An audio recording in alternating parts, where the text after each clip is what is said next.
U.S. Senator, Mississippi, Chairman of the Sea Power Subcommittee of the Armed Services Committee. R-O-G-E-R-W-I-C-K-E-R. Sound like you've done this. Right. I can count forwards and backwards. I'll have you know.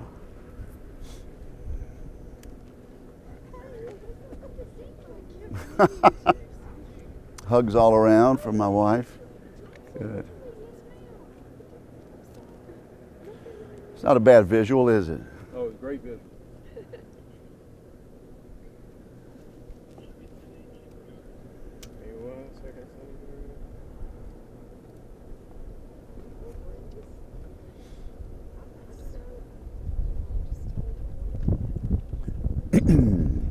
Appreciate y'all sticking around.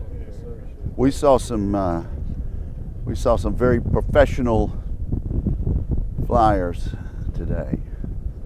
Very committed.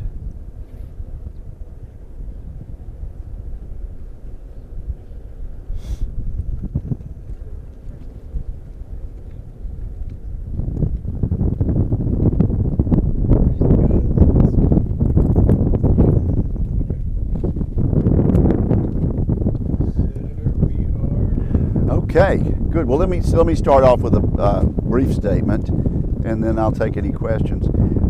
This is a fact-finding trip. I'm here as chairman of the Sea Power Subcommittee of the Senate Armed Services Committee. This subcommittee has jurisdiction over naval aviation, and we had a good meeting today. I'm joined by two of my professional staffers, one who serves the subcommittee, another who works directly for Senator John McCain, the chairman of our committee. We met with a number of instructor pilots today, some that chose to continue flying, others that felt it was the better part of discretion not to fly with the safety concerns.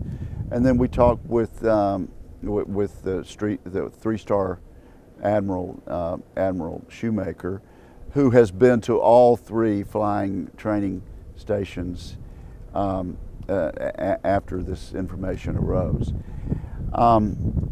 Let me say that after talking with all three groups, I'm encouraged that a serious problem has been acknowledged and that a different approach is being taken to arriving at a solution. And so from that standpoint, I think the events of the past few days have been helpful. The Senate, the Congress as a whole, has been sending a message to the Navy that this problem needs to be looked at and solved for some time now. But what brought this to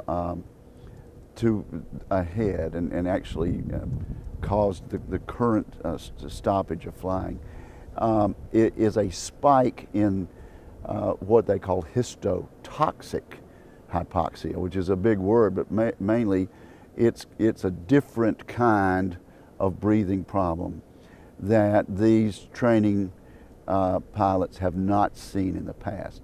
Something that's new over the past few weeks to 2 months. We're doing our best now to see if we can get to the bottom of that. And I think what I was hearing from both groups of instructor pilots, the one who felt that the stoppage was necessary and the ones who were willing to go ahead with flying, is that now a different solution has been undertaken. A couple of these aircraft, one from here, one from another station, have been flown to Pax River, where they would get completely taken apart. The kind of analysis is going to be done that has not been done before. And so I think we are in a position where there's every hope that we'll be able to get to the bottom of the problem. And it's like having an illness. The diagnosis doctor, the doctor that gives you the correct diagnosis, is the one who really gets to the problem. Once the problem is identified, the manufacturers, the engineers will know how to deal with it. But I think we are much closer today because of what's happened over the past few days to getting a correct diagnosis. Let me say this also. There was general praise for the local station leadership here. The Commodore, the skippers get universal praise from these professional training pilots, and so I want to give my my acknowledgement that we're well represented. The taxpayers, the American citizens, are well represented here at Naval Air Station Meridian with the leadership here. And I also have to give my my thanks and acknowledgement to the 3-star Admiral, Admiral Shoemaker, for coming and devoting as much time to this problem. This is now the top priority of naval aviation. To get to the bottom of this, to solve this, we're being told that in this respect, money is no object, that the necessary resources are going to be devoted to solving this problem. So with that, I'll try to take a question or two, if I haven't already gone on too long. I'll start first. So has at least a step or a contingent plan has been created, or you all just still trying to gather ideas? There will be no training flights for at least the next 5 days, and possibly longer. The 3-star has said it will be 1 to 2 weeks, but in this case, 5 more days of a stoppage in the training flights. And this is going to allow a lot more comprehensive testing of the aircraft to see if we can get to the problem. So from that standpoint, I think, yes, there's a different plan and a different solution to finding out exactly what the problem is.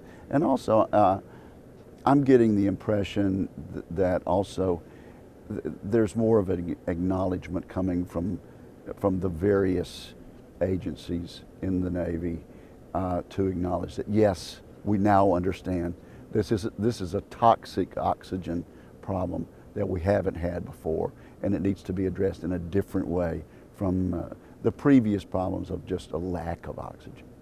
Are you satisfied that the Navy is doing all that it can to solve this problem? Is it kind of a bigger issue than you originally thought it was? It is a bigger issue and a different issue than I think the Navy leadership thought it was. And there's nothing like getting here on the ground and talking to reasonable people who do this every day to enhance your understanding. So I think we are on the road to understanding the problem, and that will get us a lot closer to a solution. I am encouraged by what I've heard today. And I can tell you, I come here with the encouragement and blessing of the chairman of our committee, Senator John McCain, who actually trained to be a pilot here at this base. He's been vitally interested in this problem, not just with the training jets, but also system-wide. And we're going to take this message back to him. There's nothing like congressional oversight to ask the right questions of our civilian leadership of the Navy and also our uniform leadership of the Navy. And that level of interest has now been heightened because of what we know. And the questions that we'll be asking will be more informed, and they'll intensify. How important to the instructors do you think it was to have their country leaders to come and speak with them today about this? I think they appreciate the attention that the Congress has given to this issue, and these are from people who weren't able to get down here like I've been able to, but also the leadership of the House and Senate committees. I think there's an awareness now that we're more focused in on this, as we should be, but also there's much appreciation for the Navy leadership getting down here.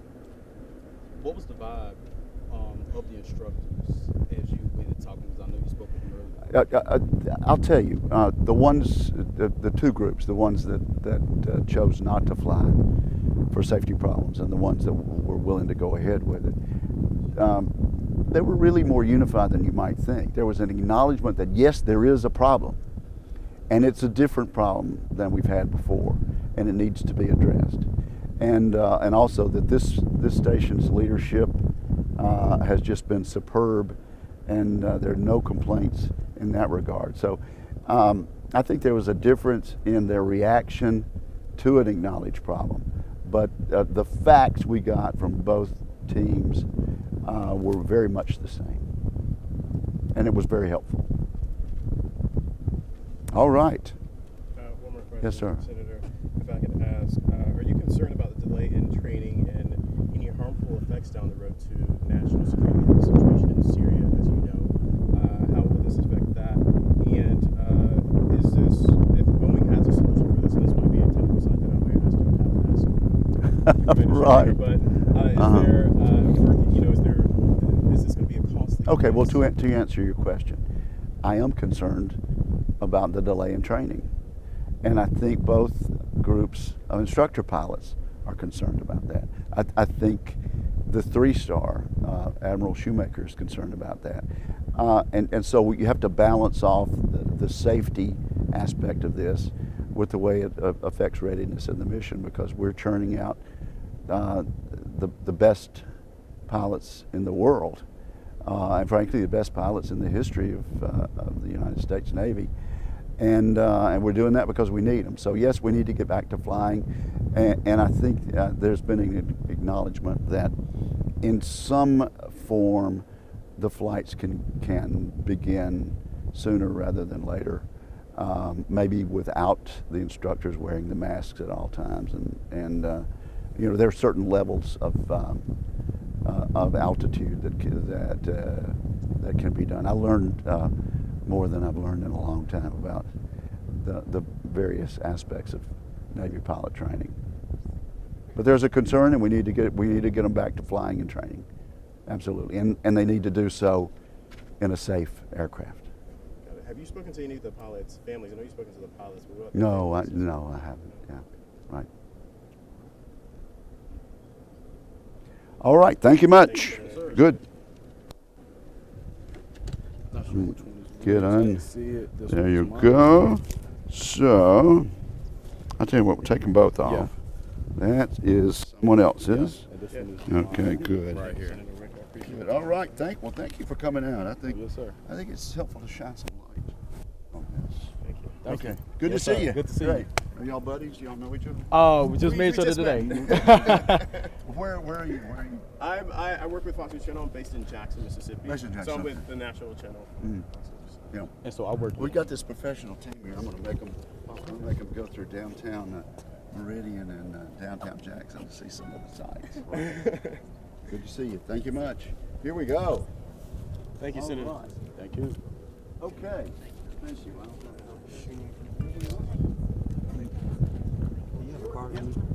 I don't, but if you want a point of contact, I can give you my. Sorry, Okay. tell me your name and your organization. Perry Robinson. I work for News Center 11, a local TV station here in Meridian, Mississippi. I'm Whitney Downard. I'm with the Meridian Star newspaper in Meridian. I'm sure. Willie James in Fox News Channel.